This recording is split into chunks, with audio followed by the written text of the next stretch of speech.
Hi, everyone. Welcome to Forbes Newsroom. I'm Diane Brady. I'm here with Kerry Dolan, our guru in overseeing the world's wealthy.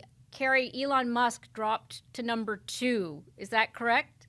Briefly? Very briefly on Wednesday morning, late morning, he dropped to number 2 in the world, which we've been watching for this because his lead over the number 2 spot has been narrowing as Tesla stock has fallen in recent weeks.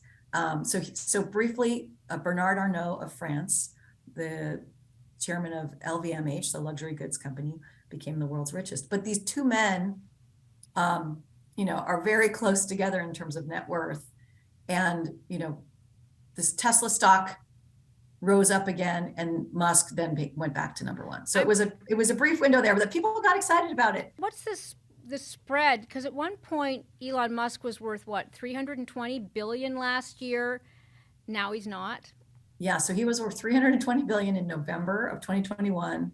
Then he fell below $200 billion, a month or two ago, and he's around $184 billion now. The two men are, when I last looked about half an hour ago, are about $200 million in difference. And of course, for most of the world, $200 million is a huge difference.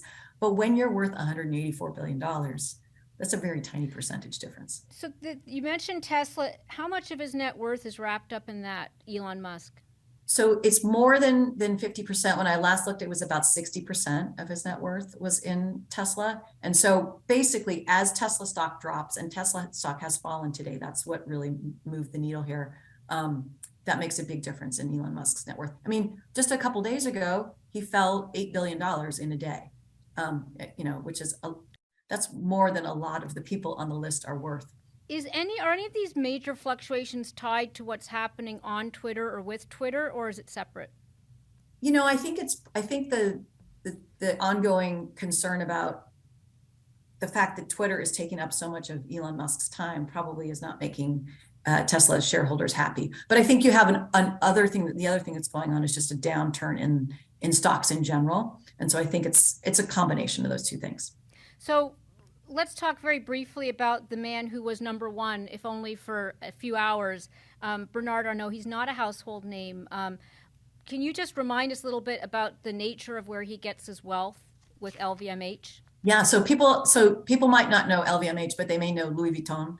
So LVMH stands for Louis Vuitton Moet Hennessy. So the champagne Moet Hennessy, and they've been buying luxury goods brands over the years. So many luxury goods brands that are well known are owned by LVMH. And in good times, LVMH stock has soared, and you have people want to buy the company has done well with folks around the globe buying their luxury goods. Good. Well, we will keep watching for Elon Musk. Amazing that you can lose more than $100 billion and still be a contender for that number 1 spot in the world. Crazy. Thank you. Interesting times. Thanks, Kerry.